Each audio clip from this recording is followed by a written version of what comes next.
Hello, hola, bonjour, konnichiwa, ni hao, sports fans all around the world. Welcome to Email's Talk, a special segment on This or That Sports TV where you have discussions and find solutions to pressing issues for us people, the game we love. Don't forget, like this video, leave your thoughts in the comment section below, and share this video to as many people as possible. Now to the people, you're seeing a young gentleman, a young gentleman on my show today, and you might be wondering, who is this person? Well, sir, I would like you to take the floor now and just introduce yourself to this or that sports supporters. Alright, so great again, guys. So my name is Shabba Montgomery. I am the director of the Game of Life Foundation, and what we pretty much do is that we make donations of football equipments to primary schools and prep schools right across the island. We do also we made actually over 50 donations so far already. Two of those donations were made to schools in Barbados as an indication of the future impact we intend to have not just in Jamaica but across the island as well. We do also foster development through academics through our Game of Life student athlete program. So for all the schools that we made donations to, we invite these kids to a set location where we then get volunteers from the respective colleges and universities to help these kids prepare for the grateful literacy test and exams. Alright. We do also have our annual charity games, and this is one of our biggest events for the year. We have our entire game of events, both male and female, from under 12 games to female games to Manning Cup versus the Costa Cup games to celebrity games. And we have our final game, which is our ambassador game, which is our Dominic Darren game. The trophy was named off of Dominic James, a former St. George's College player who passed away a couple of years ago. And also Darren Thomas, who is a relative of mine, who pretty much was very, very involved in football as well. He passed away a couple of years as well. So we also have for all these tournaments that we're pretty much going to have a discussion about tonight. So listen up. That's going to be on Saturday, March 4th. This Saturday coming actually at the Barbican FC Mini AstroTurf, starting from 9 a.m. to 5 p.m. An entire game of football with our 8 primary schools, 8 prep schools, vying for trophies, with vouchers. A lot of exciting, guys. So we're going to have a discussion about it tonight. And just listen up, man, but there's a lot of great things to talk about, guys. Yeah. Now, persons are unfamiliar with you and things, so before we really get into that, we want just a little background about you. What even inspired you into coming into this venture that you're going on with now? Also, pretty much it is a personal venture if I should be honest with you guys. So, growing up, we never had much resources growing up. My brother and I, which is pretty much the president of the foundation as we speak, we pretty much we raised up. We didn't have much resources. I remember we always have a conversation with each other that when he started playing, his first training session was in his cargo shorts and his school shoes. So, I mean, we can pretty much relate to that personally. That a lack of resources sometimes impact our performances on the football pitch.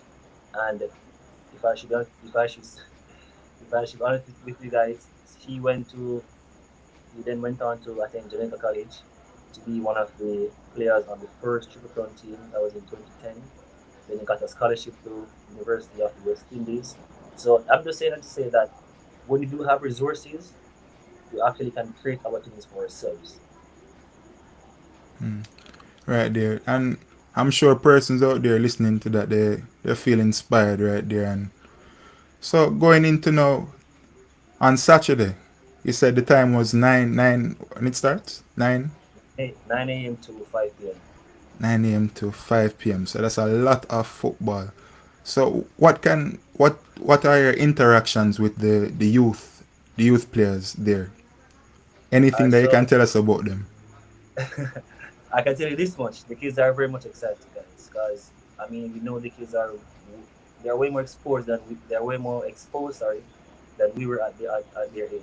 So they have the famous players, the Mbappes and the Messis and the Neymars.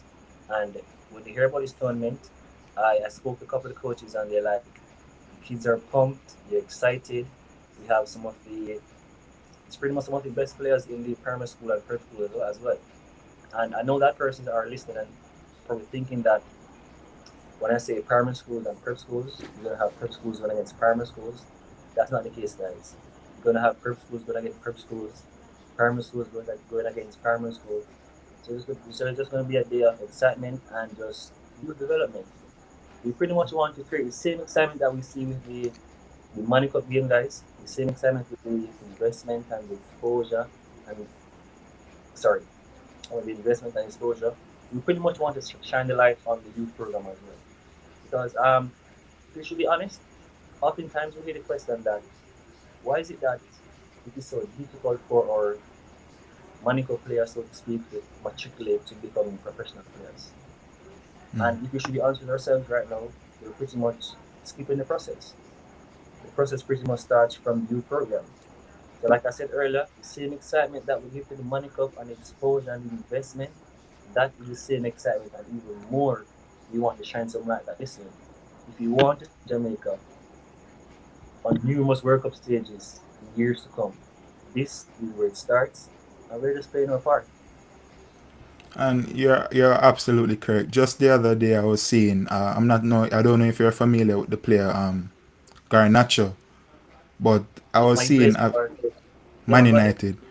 Yeah, he Yes, plays for Man United. I saw a video recently of him very very young playing in one of those academies over there, and it's always good to see when you document or young talents from the mm-hmm. beginning stages, so you can see Exactly. that rise. We got the chance to see that with Leon Bailey. Craig Butler covered Leon Bailey's journey, and it's all over YouTube. So that is really nice, and really looking forward to more of that. So you have been in this space, just like how we have been in the Manning Cup space, and we would be able to tell you some of these star performers in the Manning Cup. Can you tell us any players that we should be looking forward to seeing at this tournament here coming up on Saturday? All right, here's what I tell you guys. I tell you guys this much. So we have the champion of the prep school being a part of the tournament. We also have the champion of the primary school that's going to be participating on the day. So that in itself speaks volume. I was speaking to the coach the other day, and he was saying that his players are very much pumped, and he's being humble about it, but he's saying that listen, we've played so much prep schools already. We want to go up against some primary school now to see what the challenge would be like for them in that aspect. So, having said that, I want to encourage you guys to come out. It's going to be a full day of games, like I said, from 9 a.m. to 5 p.m. It's a knockout tournament, and it's just going to be a great environment, a great vibe. And because if I should be honest with you guys, so our intention is pretty much we want to create a hub, right? When I say create a hub, we want to create an environment whereby I remember I was reading an article the other day about last month actually. I'm not sure if you actually read the article where Newcastle from in England, right? They said that they're going to be coming to the Caribbean Yeah. to scout players, and they specifically stated Jamaica is the first stop for them. So we pretty much want to create that hub. So if we have scouts coming from overseas saying that listen, we're coming to the Caribbean, we want to find young talents, where can we go? Where can we find these group of players to select from? So we want to create that hub. So listen, if you want to find players, come to Game of Life RP Knockout. You're gonna see the top players, top schools from both primary schools and prep schools. And then I mean it's exciting because there's a lot more to the vision, guys, because we also want to have a rural tournament as well. Not just in the corporate era. We want to have another tournament probably down in the year. And this I shouldn't share this guys with you know, but this is pretty much an insight as well. We want to have a tournament similar to this one, but in the rural part of Jamaica. And then now, once we have identified those players, those schools, sorry, from the rural aspect, then now we have like a rural versus an urban tournament. So that's pretty much three different tournaments in itself. So just imagine the excitement that's going to be shown by those tournaments by itself. But again, that's just a bigger part of the vision. And that's just an insight I'm sharing with you guys at the moment. Boy, Siobhan. So Siobhan, I'm getting really excited, and as you mentioned, the rural area, it is a place where you don't get a lot of highlight, you know. Exactly. So it would be lovely after this tournament here coming on Saturday, and then a few planning goes into it, and think you can get all the schools, primary schools, and other youth level schools out there at the preparatory level or whatsoever, and see how their talent level is, and in the future you have the urban versus the rural, and Exactly. these In ideas I'm fact, looking forward to it. look, I'm excited. I'm just trying to be humble about it, right? So I went to the I went to the Jamaica game. Sorry, the same thing game that was held last month between Jamaica and Trinidad and Tobago. Jamaica won 1-0. And while I was there, I was in the stands and I was listening to the gentleman speaking over the speaker. And while he was calling the names for the players for the Jamaica team, and most of the players pretty much plays for a club locally, right? And I was there and I was like thinking like, and this is just how big I'm thinking as well. Like when he calls his name, like he would say, for example, a player from, for example, Mount Pleasant or a Harborview or a local club. I am thinking, and this is where I want to see Jamaica football going as it pertains to the youth program. When I call players at 15, 16, 17, I want to hear that these players are in the Arsenal Academy or the Barcelona Academy or the Real Madrid Academy. And just imagine if these players get this kind of exposure and this kind of development. We will have players playing the World Cup at 19 years old, at 20 years old. And these players will have like 2, 3 World Cups under their belt by the time they're 28. And just imagine the value that's going to add to Jamaica's football in the future. Look at Mbappe, for example. His first World Cup was at 19 years old. So Yeah. if we can get these players developed as young as possible, give them the exposure, the experience, and have players in our squad at 18, 19, 20 years old with a vast amount of experience playing overseas, I mean, the future of Jamaica football is exciting. So now you mentioned the likes of Mbappe, and they're in France, so they're exposed to high level coaches, high level training equipment, and all of these things. Now, Exactly. after building a database for our young, talented players in the primary schools and the preparatory schools from all across the island, in your opinion, what are some of the things that we can do as a nation to reach the standard necessary to consistently push quality at the highest level? So players, so scouts coming in, seeing our local players, and they say yes, they're fit enough to play at the highest level in Europe, all the top So, leagues. so first and foremost, I would say the investment in youth to begin with, right? You have to invest. It's almost as if like you want to pick the fruit of a tree, but you don't want to plant the seed there to nurture it. You just want the end result, and that's not how life works. And secondly, I would say the development of the coaches as well. I'm not saying that the coaches are bad or anything like that, but I'm saying that if you want to start from the youth stage, you need to have coaches who are well experienced, well trained, you know what I mean, to have these kids going through the proper techniques as early as 8, 7, 8, 9 years old. So by the time they're 13, 14, they have proper technique. They can pass the ball properly, they can control properly, and that kind of stuff. Agreed, agreed. I mean, you've said so much, and this tournament here, people, I really hope that all of you can make it to see this tournament here, because you would definitely want to be someone sitting in the crowd and watching these young players and say, I get to see A and B when they were just 7 or 8 years old, 10 years old, before they went to the Manning Cup, and then I see them leave from Manning Cup, go straight to Arsenal, all of these things. So They with can see the progress. yeah, Say, funny enough, let me share something with you guys. So, I remember our first initial staging of Game of Life, right? Game of Life charity game, brother.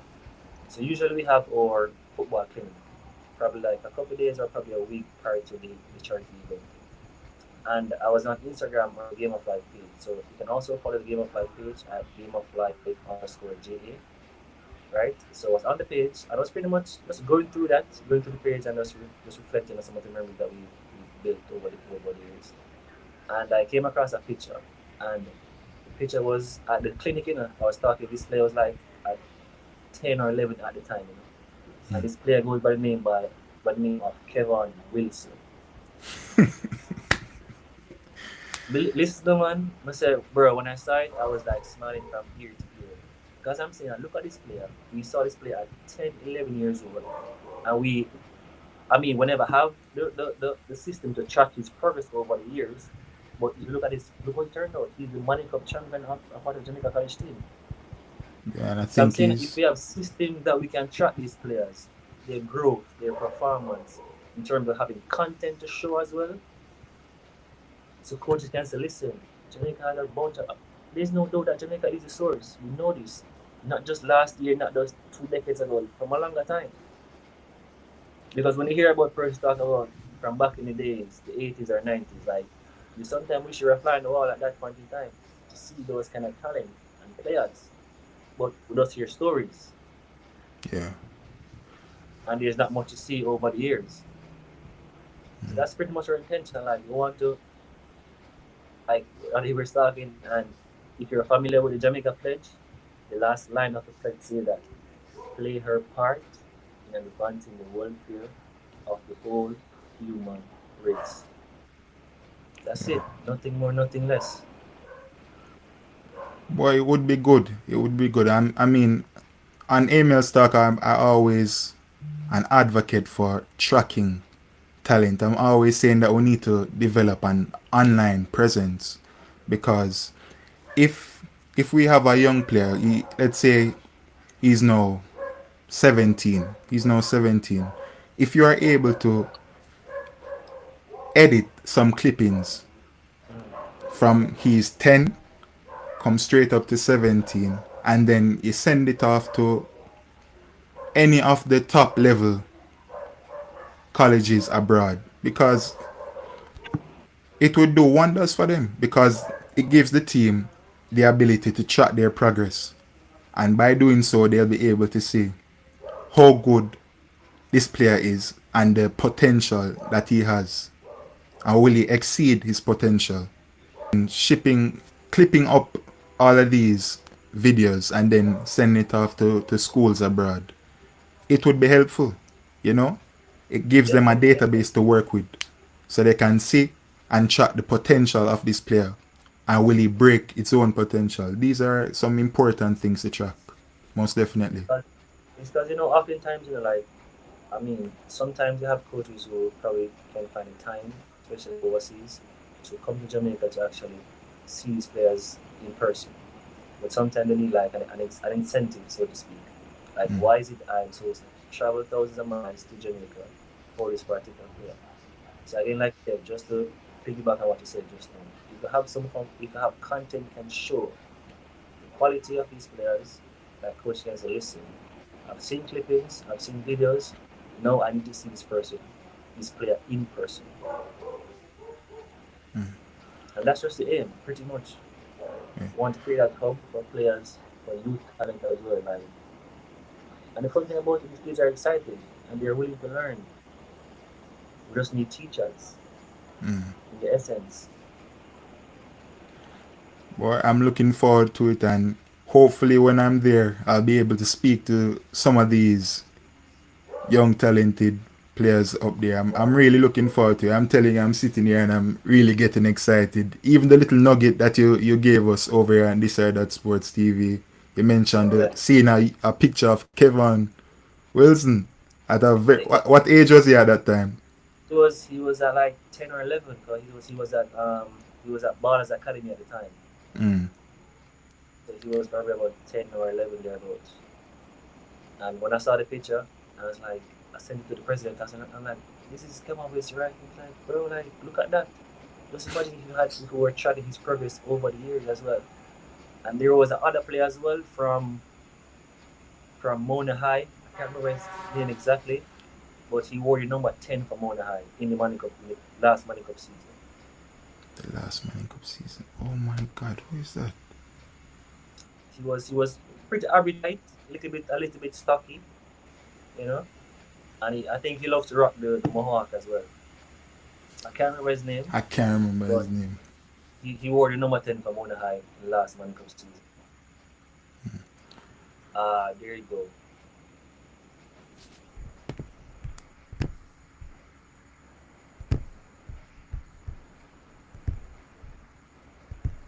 And we saw the picture with him as well, and we just smiled and we're like, look at this. And these are players who pretty much show the quality over the years. Just imagine if you had the system in place to track these players in terms of talent. And not just talent as well, I mean, because one thing we want to develop players, we want to develop well-running players. So we want to create an environment where these players, as long as they are 10, 11, 12, should be exposed to doing like interviews as well. Yes, Because most if you definitely. understand that if you should go professional, that is a part of your job. You're going to have to have interviews. You're going to have talk to persons, and you're going to have to learn how to articulate yourself. Yeah. So the younger you start, the better it is for that player, or for those players rather. So I'm glad you even mentioned that. So does Ball of Life do you have like a set of instructors who then kind of train them in a sense for to prepare them for the media? Yeah. And that's a good point as well.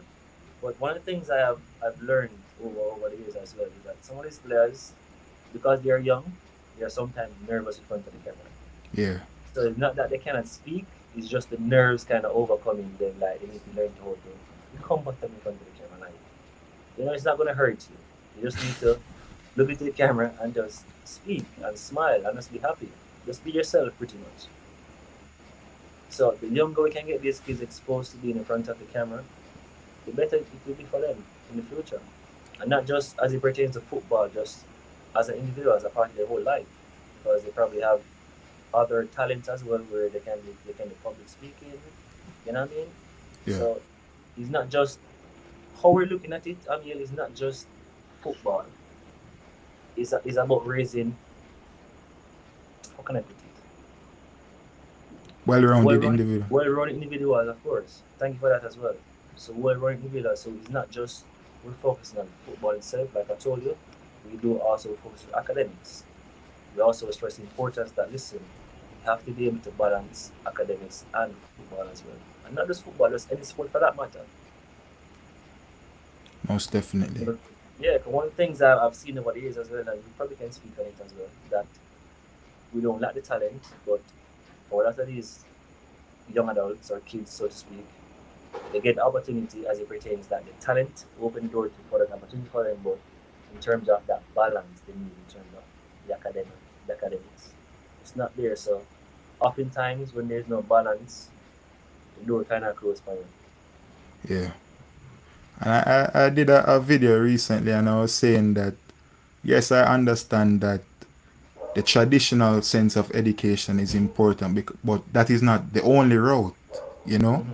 There are other routes where players can, or young adults and children can take, because too many times we think that the traditional route is the end all be all, but there are other routes you can take and it will develop you as a person. So I just want the youth out there to not get stuck on the traditional route. You have multiple routes that you can take to improve yourself, Of both course, on the field and off the field. I always do share with the kids, whenever I do have the Ghost Up program, and I always have conversations with them and say, listen, you're a student first and an athlete afterwards. All right, you need to understand that. A lot of times, even in our society or culture, like because the talent is so rich and raw, so to speak, people oftentimes put talent over the student aspect of it. Yeah.